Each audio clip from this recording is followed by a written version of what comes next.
If you guys enjoy what I do, be sure to hit that like button and subscribe. It really helps the channel and it's free and easy to do. Before we get started with today's video, I have an announcement to make. After years of telling other people's stories, I finally released one of my own. My novel Eternal Reign is available now in both ebook and paperback format for those of you who are like me and prefer to collect physical media. You can grab a copy right now on Amazon through the link in the description of this video. And now back to our regularly scheduled program. Not long after Samadare tried to impersonate the Warrior of Light, the shinobi who had recognized him comes to you in Quickie and Kugane to let you know that he got in contact with his old friend. He told him that he wanted to join him on his mission, and Samadare was happy to set up a meeting with him out in Hell's Lid. The shinobi had originally planned on setting a trap for Samadare, but since he doesn't know the full power of the artifact that he's carrying around, he thought it better to tell you since you were already hunting the guy. Quickie is eager to go and catch the thief, but the shinobi, who like everyone else in Doma is well aware of how good of a fighter the Warrior of Light is, thinks that her being there will do more harm than good, so it'll be better if the two of them lag a little bit behind, then take a boat to Hell's Lid after you've done your usual stabby thing. It's not a bad idea, so you head off to do your thing. When you get to the island, the only thing you find are some red Kojin who attack you, and get put out of their misery for their trouble. Quickie shows up right after hearing the sounds of battle, but when you tell her that Samadare was never there, she figures it was a trap until something catches her eye. She points it out to the Warrior of Light, and when you go to look at it, she goes to stab you in the back. The only thing that saves you from the single most intelligent way to off someone as powerful as you are is the real Quickie sprinting in and tackling her doppelganger. Samadare knows from what he's heard about you that no regular creature he turns into can match you in combat, so he flies away to plan a better way to kill you. Turns out Samadare had turned into his old shinobi friend to set up this whole little ambush, and when he and Quickie had made it to open water, he had pushed her in. She may be a bad hunter, but she's a great swimmer, so she made it to the island just in time. She's glad that she did, because Samadare had used that same trick of turning into her to kill Itoka, and she didn't want that to happen again. Just in case the thief had set up another trap, the two of you head back to Kugane, where Quickie realizes that the two of you have another problem. When Samadare pushed her into the water, the powder that she was using to shut down his disguise was ruined. She needs to mix a new batch, but it's unlikely that you'll find the ingredients so far from Taral. But the two of you head to the markets to check anyway. Unfortunately, the shops don't get materials from the New World, a fact that needs to be changed, so you'll have to find another way to deal with Samadare. Even though you couldn't buy what you need, the trip's not a total waste of time, because Quickie finds out about this incredible bit of technology called eyeglasses. She had always thought people wore them for decoration. She had no idea that they actually fix people's eyesight. She wants to get a pair because she's had a hard time seeing anything far away since she was little. Being nearsighted would make being an archer impossible, even though Itoka taught her how to shoot.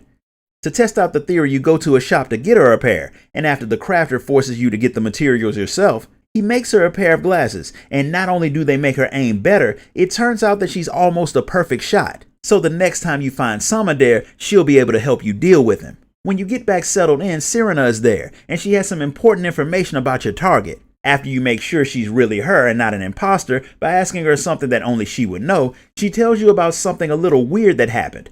A few days ago, the Warrior of Light came to Mo Ilo and said that Hien had gone crazy and was getting an army together to attack the Azim Steppe.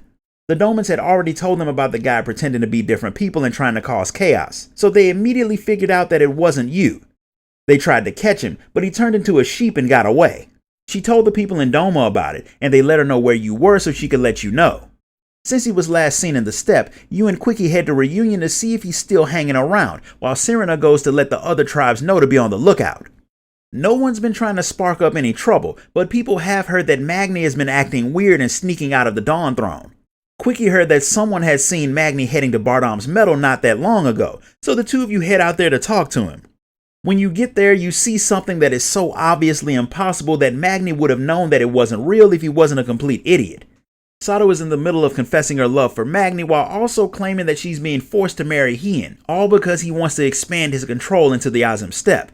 The story is stupid, but Magni believes her. To keep Hien from marrying Sadu and taking over the steppe, he's willing to gather an army, attack Doma, kill Hien, and marry Sadu himself. The only thing that stops him from doing something stupid is when the fake Sadu tells him to kill you. When he refuses, she bashes him in the head, knocking him unconscious before turning back into Samadare.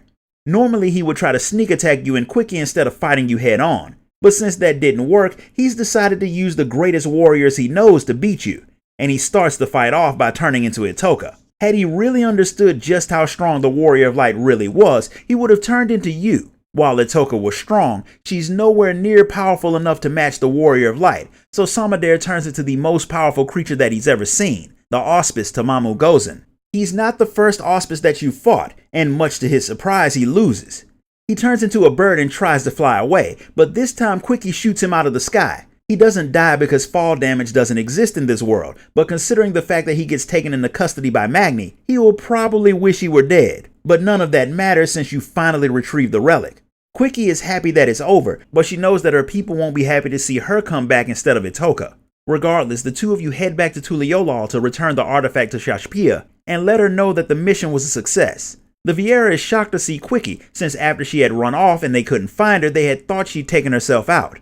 While it's sad that Itoka is gone, Shashpia is absolutely certain that not only will no one blame Quickie for what happened, they all want her to come back home. And the fact that she was able to retrieve the relic with more than a little help from the Warrior of Light proves that she's the farthest thing from a failure. She may even be fit to take Itoka's place as the village's protector, a job that she's more than happy to accept, since it means that she'll be following in her mentor's footsteps. This concludes the story of Dawntrail's physical DPS questline. If you enjoyed this video, be sure to like it, comment, share it, and subscribe. Grab a copy of my novel on your way out, and I'll see you all next time.